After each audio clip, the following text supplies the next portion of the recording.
हो सकता, उसी तरह राधा के बिना भी कोई ना काम नहीं हो सकता। राधा शब्द को उल्टा दो अक्षर को, उसका हो जाएगा धारा।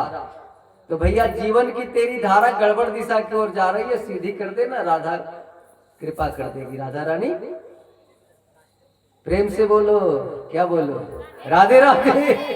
हाँ आप लोग मेरी बात समझ गए। एक बार और बोलिए, राधे राधे।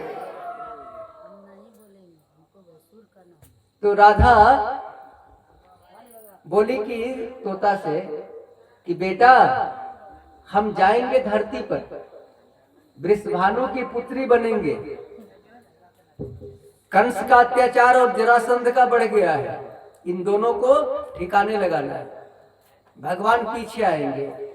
तोता बोला कि माँ हमें भी ले चलो।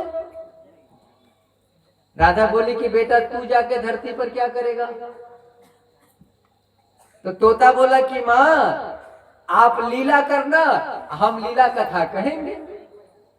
अच्छा चल बेटा। अब तोता धरती पर कैसे आया, जरा इसकी बात सुन लो। एक बार कैलाश गए नारद जी, वहां पर भोले बाबा का समूचा परिवार एक जगह इकट्ठा था। पार्वती जी को बोले प्रणाम माता जी। पार्वती बोली अरे खुश रहो देव ऋषि, क्या बात है, आजकल तुम आना जाना छोड़ कम कर दिए हो।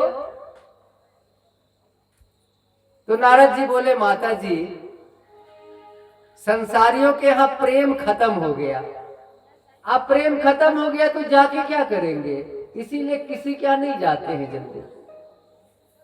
पार्वती मैया बोली नारद औरों की बात मैं नहीं करती, लेकिन देख तो मेरे यहाँ कितना प्रेम है। नारद जी बोले कैसे माता जी बताओ। देख तो मेरे पति के गले में सर्प है, अब मेरा बड़ा बेटा कार्तिक का वाहन मोर है, मोर सर्प में तो दुश्मनी है, देख दोनों गले से गले मिलके बैठे हैं।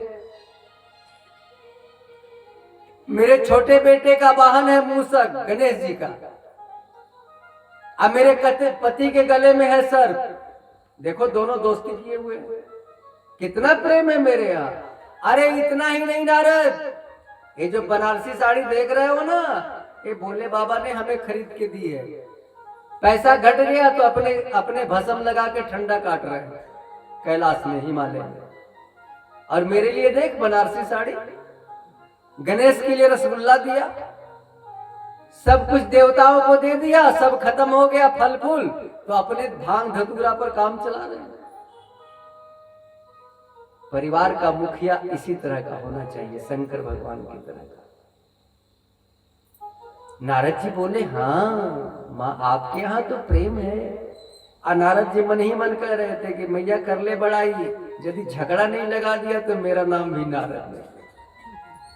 वो मने मने नारद जी कि मैया तू बड़ाई तो कर ले, झगड़ा तो जरूर लगा के जाएगा। नारद का अर्थ क्या होता है?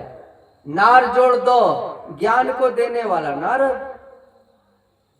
देहाती भाषा में नारद का अर्थ नारद, जिनकी बात रद्द नहीं हो वही नारद। उस जमाने का अखबार वाला नारद जी, मीडिया वाले, उनका नाम नारद जी था। आजकल के अखबार वाले पैसा पर थोड़ा बिक जाते हैं, लेकिन हमारे मीडिया वाले नारद जी वो पैसा पर नहीं बिकते।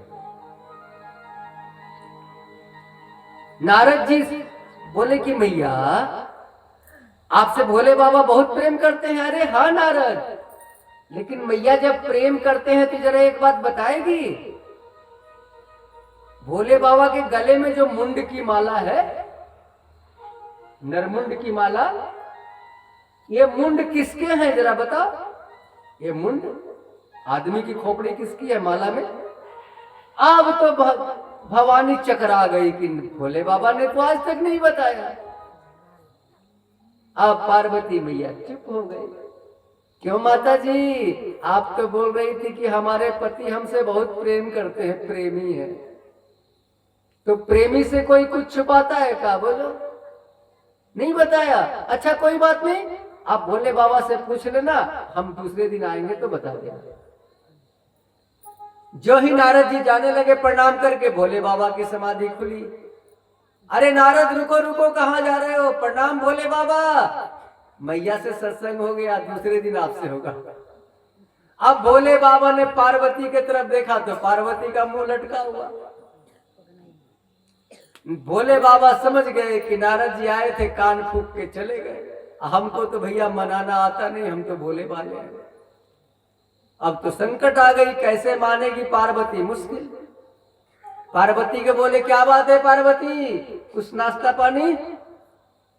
पार्वती मैया बोली, कुछ नहीं मिलेगा, आज पता चला कि तुम नंबर 1 के धोखेबाज। भोले बाबा बोले, मतलब? वो नारद जी कान फूंक के गए क्या? क्या बोली पार्वती? अरे वही आए तो हमारी आंख खुली, नहीं तो हम तो तुम्हें पहचान ही नहीं पाती, तुम तो धोखेबाज हो। अरे हम धोखेबाज? हाँ, क्या धोखा किया? ये जो मुंड की माला पहने हो, तूने आज तक बताई किसके मुंड है? बोले बाबा बोले, हाय राम, तूने कब पूछी? तो कोई नहीं पूछेगा तो तुम नहीं बताओगे? अरे भवानी, ये सब तेरे मुंड है।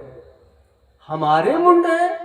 हाँ हाँ, अभी जो ताजी वाली खोपड़ी है ना, ये तेरे अगले जन्म की खोपड़ी है। इसके पहले तू सती बनी थी, अपने पिता के यज्ञ में जल के भस्म हो गई, तो हम तुमसे इतना प्रेम करते हैं कि तेरे बिना रहते नहीं है, इसलिए तेरे खोपड़ी को माला में गूंथ के देख, लटकाए फिरते हैं। हमारे इतने जन्म हो गए? हाँ हाँ। अच्छा भोले बाबा तुम्हारे? तो भोले बाबा बोले, हम तो अमर हैं भैया, हमारा ना जन्म होता है ना मरण होता है। तो तुम अमर कैसे? तो हम अमर कथा सुने हैं। अच्छा, नंबर 1 के धोखेबाज हो। अपने अमर कथा सुनकर अमर होके अमरनाथ बन गए, आज जन्मने मरने के लिए हमें छोड़ दिया। अभी अमर कथा सुनाओ, ने तो चली मैं के। अब तो भोले बाबा तिरिया चरित्र में फंस गए। बोले अभी अमर कथा सुनाओ। अब तो तिरिया हट भैया बड़ा खराब होता है। जब औरत कोई हट कर लेती है ना, तो अच्छे अच्छे पुरुष का पसीना चूने लगता है। तिरिया हट के आगे किसी का नहीं चलता। कि कई भी राजा दशरथ के सामने की थी। अब तो भोले बाबा ने डमरू बजाई, जंगल के सारे पशु पक्षी भाग गए। भवानी से बोले, भवानी देख कोई है तो नहीं, कथा सुन लेगा तो अमर हो जाएगा। भवानी चारों तरफ देखी, कोई नहीं था, एक अंडा था। बोले अंडा क्या कथा सुनेगा? बोले बाबा कथा शुरू करो। भोले बाबा ने कथा शुरू किया, कृष्ण भगवान का नाम लेके, अमर कथा। लेकिन एक शर्त पर शुरू किया कि भवानी तू हुक्का भरती रहेगी तो कथा हम कहते रहेंगे, हुक्का बंद तो कथा बंद। पहले दादी कथा नहीं सुनाती थी। एक राजा था तो पोता बोलता था हूँ, उसकी 4 रानी थी तो हूँ।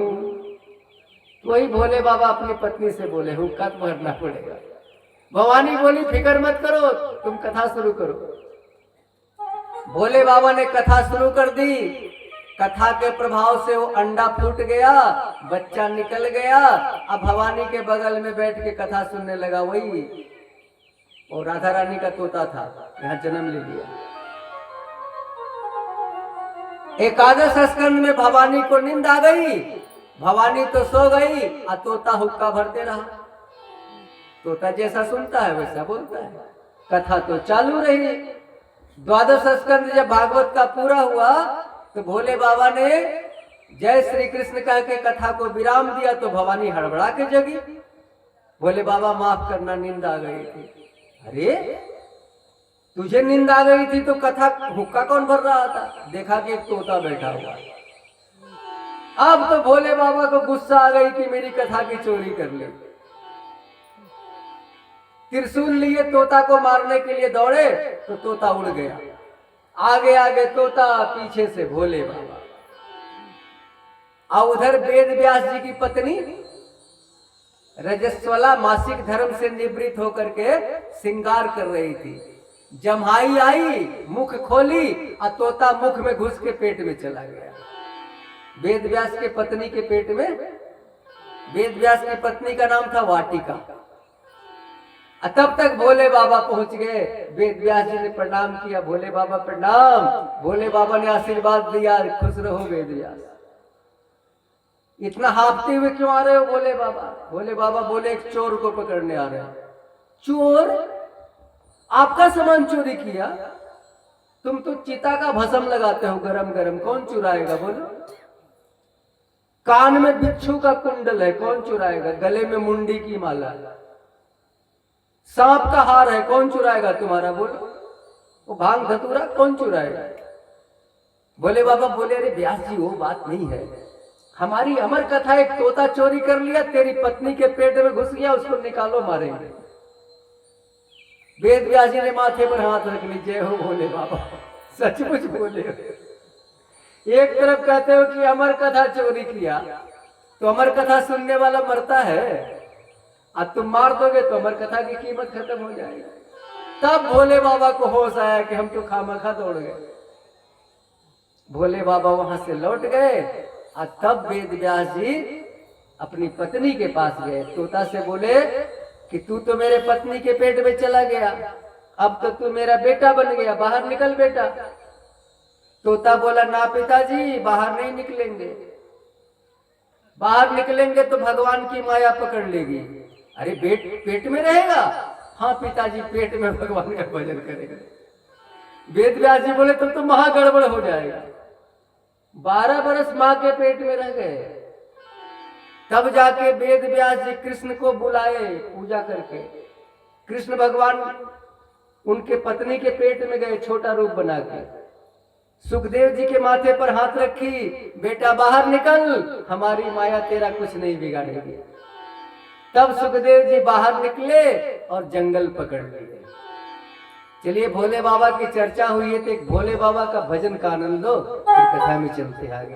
प्रेम से बोलो शंकर भगवान की।